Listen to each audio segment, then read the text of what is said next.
after interview no 2 weeks to 3 weeks no na me so dae na me nua no aba o dae ma na ne buafu me pa oba wankasa na obetena me nchen awo konya so no dane ne ho hwe me se same se wo hu die nti a na me mpese meka adokode a eku me kire wo no me nua no so no minim ade ne da one boys ne ntem na minim ne ekọ so obla no te ase na minim die nti a na ompese obeka kwan a boys ne fa so di ku na ade a obeka ye ne buafu ebema wo ne na uguso ken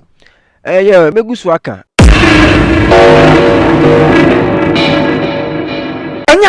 anya asase amanso twenda ho ehu so pani kwapia kraman ni panyenim asase ne de amanso twibia nda ho na da ho no tetrete so himpom bi enim eno de bebi a wunya bi ato a ene Nasco Properties die nika ewo Nasco Properties wato asase na wiaje ho nkrata ne bibia no ope wo mo mbesi ama wa jai wo qualified construction team adan bia ope bia wo mbekukurasi wonum kinkren Nasco Properties wo farmland asase yantama yade yekua ewo Winneba ne Cape Coast Quantimpone so Simbrofo a eben Apam Junction Nasco Properties insase ne twehyiam biaye Kaswa Winneba Road Dominase near the new Agbogloshi Onion Market Kaswa Winneba Road Akrampa near Fete Kakraba Kaswa Bojiasi Road Papase near Richmond School Complex Pram Old Ningo near Ningo Secondary School Tema Akosombo Road Shai Hills Osudoku Frey 0240 221 212 0277 071 717 and 0302 864 956. Nasco Properties. Your realtor for life. Your friend Sike. Sige. Oh, Sike ya funi Sike. Sike jankani Sike ya temude no yubezi. Exclusive interview on television Sike ya transi. And then so obesha mini onia bema science eshia. Mubekaya ye interview bi ana ochire mu se ni nua wuye ni nua na efre no ene ni di nkomo ofre no bre nyina including na yi ase enyina ofre no na minua no new development aba a ochire mu se after so granted sa interview no wasan so asondaye ma ene bi abawie ni se ni nua na san so ni ho akire ni biem ne maame nso okan nchingu ye enso we hia no fili aya mpre bebre sansem we ba amanfo dwen se ebia eye bosremuka ana bibi na oka ne tra but after some interview na amanfo nso frefie chiri ani benchiri ano mo kire se asem ya be mi wo eken ebia to me panyu no bi wo ho na ebi mto ne da eno be ye na dwen se abrantie na obosremuka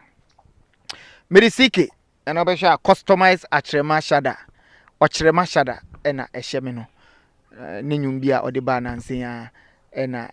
ya jigum no ntene nso menso me hyebi dendenden mini ati sen oboade yadum Merisike subscribe to television Sike na da ne de nyane bo weni akoma me wa me ho se gramafo apa wa me ba mekeja atu mu stick and stay me ba Ezitech Building and Constructions.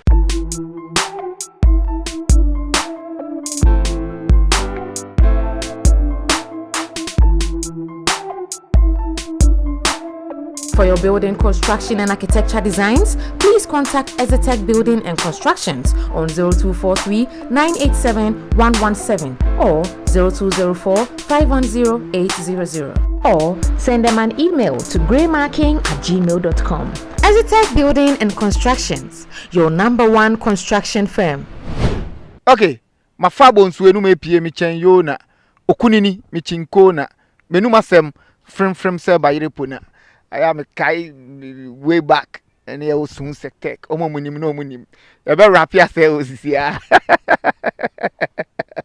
okay be ma bibia boko oboade adum bibia boko fache me say u busy schedules enyina no enenso fasan so enya adaje amamenya minhira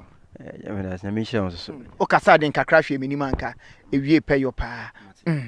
yem famfi unua na sema ada no ne ye kan no also grant interview ni wie no eden ni si yo me da se dedi kan mechia television Sike afefo nyina na me pese me ma nipa bi ti asem bi ase kakra sa after interview no na bebi na afefre me omo no munim ni afefre me ka se me hwe issue bi o me hwe ene kre na on ade a wo se nipa ti ase nse wi ase ni bibi o wi ase after interview no me fancy be 2 weeks 2 weeks to 3 weeks no na me so dae me so dae no na me nua no aba wo dae ma na ne buofu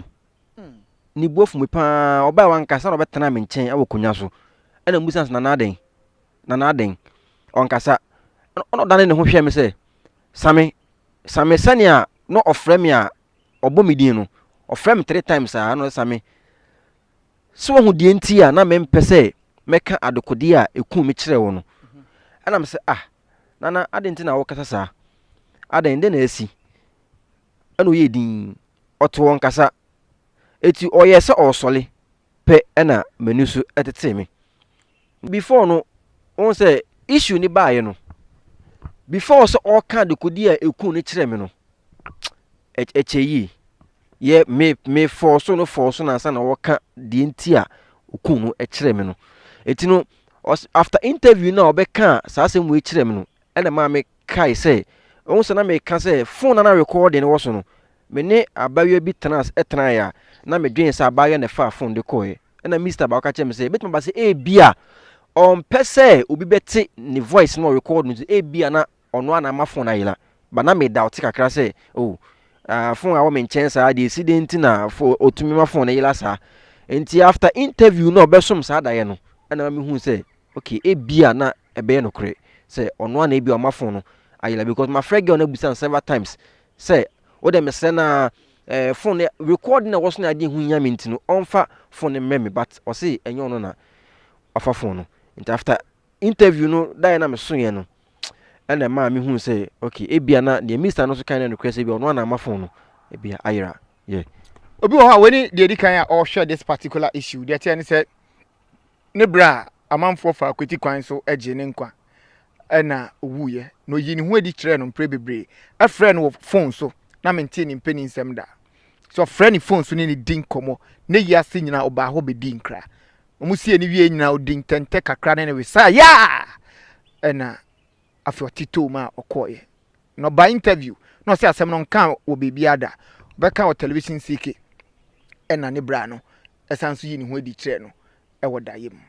meba ma yakada ye ni ye but yembu ye kompon kwenchi kakra entie di si ada no embra mebra no di machi efe nana yawo Nicholas Manfo ye wo me ni 1 week pepepe ne wo no so me ma me ankasa na fa no tete no tete se entafo na mtese ba ko ne ka se cha me de mintumi nka na odefo ne ma na odi so no odefo ne ma na nipa ne gi o ka se unua no ode ka anya accident me fro back no ka te ko no owuye no na ofrewo maje sanity the face do from no su ofo no so bo mi din sa same Stella mo hwe Stella yi mamwate ne voice no tie hu se yes obi a on ka te asefo ho na ayesene a obi a yetwe ne ketrema afiri so no same matese asofo no biblie se me ko je sikaduru enye no kre na eye me nkasa madafo pa me ni bugusu atafri na ye me sa na o kire me kwan ya mo fa so a mo di kun nyina two guys no mo ka ni mu no na mo mia ne kon o mo mia ne kon no mo dade bobo no emra ye kwaye na ayi no ofre me ka kire me se ayi na se no be display ho obe display pa na o de me hwa de obe wayi na se okay nti emu na ya kire no we hu se de kobae ni bibia daye no oson ne breben anopa wie anwumre o we anwumre ade echi anopa na me so sa daye no enti meni tentem kakra meni tibe fo mu ho no mo meni ti mentumi anda tena me de ho ma na me me phone sa enti ade echi ye na me na me ni picture on me phone so enti me ko ni Facebook na me ko download ni pictures bi wo ho na me buy na me de be upload on me status and me try nti be omo me numbers nya ka kire me so oh sorry nti me try say thanks for visiting me in my dreams upon sana na ni buofu de but me so many tie no menu so je say wa be sra me dayim na ade a obeka ye ni buofu esanso to share so ebe ma woni e na ugusu ken yeah me gusu aka because won say obu ho no ma onje ne mandi ena min nua no so no ebia minim ayonkofa na minim ade ne da one boys ne ntem ena minim ne ekọ so obla no te ase etimi na minim de ntia na ompese obeka ebia kwan boys ne fa so di kunu enti no se watumi aka kire me de a se wo de wo wuko enti kwan a wo se me so me fa so na wo se me fa so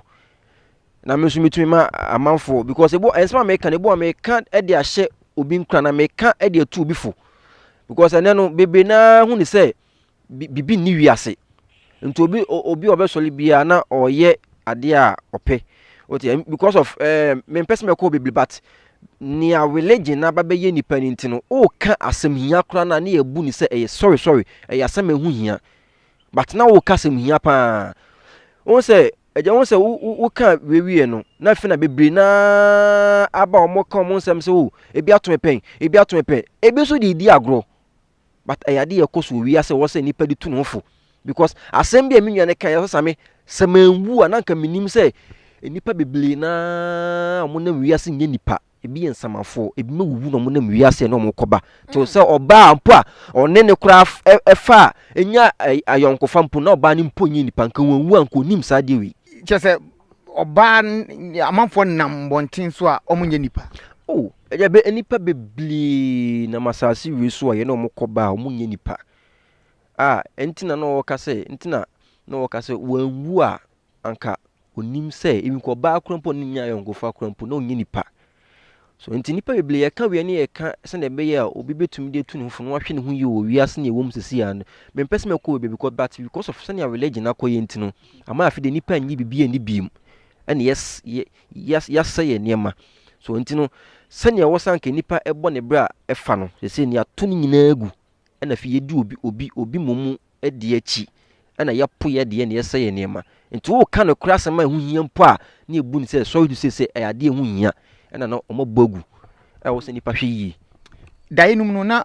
unia be ma ne hye den atare na wo so ne breben me anajo ana ade achi nti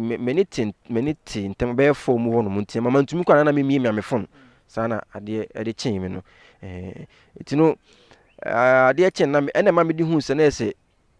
bibi wo wiase pa yes bibi wo wiase wo se nipa ya ma yeni da ho ne ehwe yie na ye jai enema bia yenyi ni wo wiase no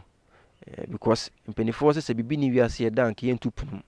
se bibi wo wiase ampa obi wono masama ye kin onim se de hyase but quick one yen hwe asem obeka ye bribia e de sasemi aba no embra maglid ni sene sa picture de mami na picture ye de sene me no obi aka bon sei ena tie na wo hwe picture na beka se de nanim atwitwi fom me na ne nsa no so ye de ade abobɔ na ne nsa na ase akoa nti na o kire me se omumia ne kono mo de ade abobɔ no tiale na mo de bobɔ no na ne nsa no ko asa no mo wi na mo da ne ka no o mo de tena ka no mo ni tifa driver side no mo boys ne da ne ka no to no so ana ade antie nto mo pese mbeye no de dia mankofo beti nto mo da ne ka no to no so wie ye no no mo fie so mo tete mo efre amasaman boys ne say eh na ne wanya accident na boys no so fa ka ba sama mekan e say happy na meka sa ahinta semwi yaba back I mean the see ye no enti oba ye no na hye den atare yom da so oba da yesum no in fact emro wu ye no ne ntade na na wo na se omoche na bebe na ye ba because o hye ntade bebe enti no kakra bi o me fa ne tra black bi ehna na hye ba se ni na pantimenta hye bi enti no na hye no da yim e na hye top long sleeves white nto na o de ba ya o de betena me nchen ana ne buofu ba wan ka hwe de bo me 3 times na o kan se die wo hu die ntena me mpese meka ne ekum na kyerɛw no pe na me sem sanfɛ na adan den na aba den na asi to wan kasa biem no yeso wo sole pe na me no su etete me no ba me nim ne akoso between ono ene na fofo ana se ne akoso na after interview nim ne esi die enti a ama ye bi o ka sa asem no enti na adena de di kan ye kra na wa ba nchen abeka se sei ni sei na still ugusu kire de one wo kam yeah I was me kire because do wo okọ enti no still no me hu ni say enya de a me kofo be na so me nya kire di me forget but ma forget de na so say ho popo ye banko ade a meka ama nipa nyina hu ne ekoso awo wiase because wiase ne wo mu no ebi trimo sum ebi ye wicked wo se nipa hwe hu yi wo nipa ho pa na wo maame enso se oni na bompu ni mpu ebra owu ye mommy wu ya che ayampa wu ya che yi pa onu film che kra sana menua we kra be film na that was 2011 to 12 more tama mi wi school GHS for kra tesa no fada man ne wo nti hona ne wo na me maame pani maame ketwa ono no wa beka na me wo me maame nchen wo fada ma nti no me maame ketwa no yobi a neatness tane man nti no ba ne nchen wo hwe ontumi ne ntena nti me pani nipa betumi ane ne tena ye ya wo ye miensa ba do din finfini wi at age of 5 years na ka me ni me nua pani ni pe nti me kwotena me maame ketwa ne nchen na me boa no ade yim ba maame ho obayare kakra e ma ni wu first one no mo de ne koye no omkudu hospital onyane no mo sa de ne ba fie back nti no mu na yalim be din a mo de ne koye village no di film but me hu me man be 1 to 2 years ma fu mani se ehunu but na nim se wewu na me nim se wewu na me nim se wewu but nyale mu no ma fu mani ehunu a kopim se odi wuye no even day no wuye no mpo o man kan chem se wewu but Saturday no me maame ketwa no free bedroom ebeda ho ma nyina yesekete da ho Saturday nwumle no me da ho na yesenia me nim se mado but adene esan say real thing bi asenia mani gusu ami hu adene se hu se me maame aba o da enim wa ba physical o ba ye no na wawu o da enim ye ne gun no ye san ko obo bi yesum o ye so obo ne pe no ojai o ye so obo ye no ojai saa na fe ode ko da mpa no so na o ye lai ti mani so tete me no ene mani tia homache tade eche na me bo me maame ketona mane se ade mi hu ye no eche se me maame bia bebi oda no onsa ma bi na se wowu but sometimes nya fe na bona mane se me maame afirim enti no enu mu na me sade a ode fa so de bon mane se ampa se wafirim enti ya amfa ni ize die but enu mu no me obi na me committed this church na me join boys brigade na me fa maso ni agro kra enti na me besia kwasole timidu fa me kono fada ma na me kwa sori no timidu a me si me fafie na makra me nua boy pe na hwese menya coins bi a hye me ho de akwa etimidu ho no me wura porch nim no pe na wusia tigu me so ana fe metiko ye dududu ase na tumi bi hye me so bi no afina fe hu abo me pa timiwura ho no me bie trap door na fe me pia gate no me konya me fe me nua na sapon because as ad na sim so obi wo hono ma onye nipa etimi de sapon sa me bie gate na afide me twe me kon na me wura mu se no ma hu obi of me to me ni hwe bibia me ma me niema no na me ma me gina ho o de ne nsa e ka ne niema no ne niema na ya hye wo no de nsa ka ne ma na entoma na ebu ni mu but owu ye kwampo me ma hu entoma atade mpo na hye no entimi me hu no me yam hye me na me die me ka pia bonten. In fact, America me 2 years no say me nua ne kwa me hia me kra anka wan hwe anka me to fom no ka wan me nsoli biem te no chance na me ka kire abusuafo nse sei na mahu to bo uhu no se ode ne nsa bobo ne nioma ne so no uhu nanim wan fa nanim an kire me enti se wo maame de unim no me maame de minim ne pa ti uhu na chi kra uhu na chi ne eyo no pepe eyo no apa but say nim dia menya ne nei sanka ne first ne dia anka me koso ni mu enti mra me hu no na chi ne kire me no me nim say me ma me na gina ho no sania na otie pepepe entoma ne bo ni mu e na ode ne nsa ekeka ne bags no niema ni nyina enti me hu ye no na in fact me yam hye me na me ka bia me di pie ye no ja fiti won we hu ni biem o fiti won de me hu ni biem enti me sure say woni mpanifo be di nkomo say we na hu ye e den no omo ka kire o no me bon mpanifo amane no in fact me fancy almost 90% out of 100% kire me say enye ono a eye obi na ayi ni hu eye saa de na odi hwehwe because oba tan odo ne ba de o mma me yi ni hu ade hwehwe ne basa enti na enye me maame na nkasa na ye obi na ayi ni hu a wa ye saa de no na mat me fan say no Martin tino me fan say ayi na se no na chese ensie no o ni ensie no oyi ni hu adi tro ni ensie no ni ensie no kra ti won so ugiri say eye obi na oyi ni hu be share ni nim de ehwehwe wana ogiri se wo maame ankasa na oyi wasutiri se ogusu wa touchline ene die me enye me maame ankasa na yi ne hu adi e kire me saada no from nia mahu ene nia mafam no ana mahu se de yi ne hu adi nya me maame na obi na ye saade no we hu onipa ko onipa ko ne mahu nipa ene obi nso ka se ene na obra ne de nso obi na we yi ne ho ye sa anu ye be na ade be man eno yes me da se eno no enye eno me nyini de nta me ka se me nyini se on se onipa bi ewu a ade bi e ben ne bia no tumi dade ne operate e ma yeku me nua na phone e hye ne ho even though okurampo no on se me busan se na ntu se na ntu tumi de otumi ye ko e sa ne ma so me se me ba na mo be hu mi aka me ba mo hu mi sei den so me ba mu hu me kasa mo nte enti ayade bi e hu mu ade a se obi wu sisi ya na se safo yi nikita na otumi safo no operate enti ade bi e ka nipa ho nipa enti na so onso obi wu na se ekosie na etumi de praye ene mamne de aka ne ho ne ya omakasa guzu se okwa nipa simesi se obi okun bi ana fa de dwuma ana so bitumi wu na amani sika se ko so du ba bi na se bia ohia nsu no anoma fato nsu fa yesi ne kawachi ningna ade a eye dwuma but saman entumi enyi ne ho de physical sei enkyere nipa ma ne ye da obi na be ye sa ade no obu o ma no opeso ohwehuna o keke opeso yi ti se bia honhom bi opeso ohwehuna no ene bia bon so bia bedu ba bi no because the entama te ase ne se ene se honhom opeso ohwehuna wa eja se wona forest bi na se honhom opeso ohwehuna wa obon se obeto hye oso ohwehuna wa na awosia tie gu awosia ti utikwa dudu ehwehuna na honhom ni hwehuna efi ho no obon se betumi ayi bibia di physical de akere but ne wawu okono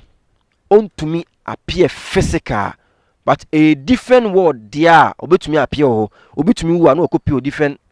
asase foro so with different body and with different image krampa hu no enti no I was say any party spirituality as honhom se mase no I was say any party as okay yes okay enti ene no de ntremu na ba den na odi twato me you mesre ahwefo enyina se o se nyina yeti wias na se na yejai anye ndi no na de bia masma meka ne se wa wo se wonyi bibi ne bekun afri wiase nti yesre mumma yenji se bibi wo wiase na ya mamre ne ya mane ne yensan so nko back na yenko ne yenkofa mechia me papa na nabena ene abusuafo nyina medamu nyina mase me di CK subscribe to television CK na da de nyare bo we di akọ ma be ma meda wase meso me da ase wa kunya odi ama me yakram solid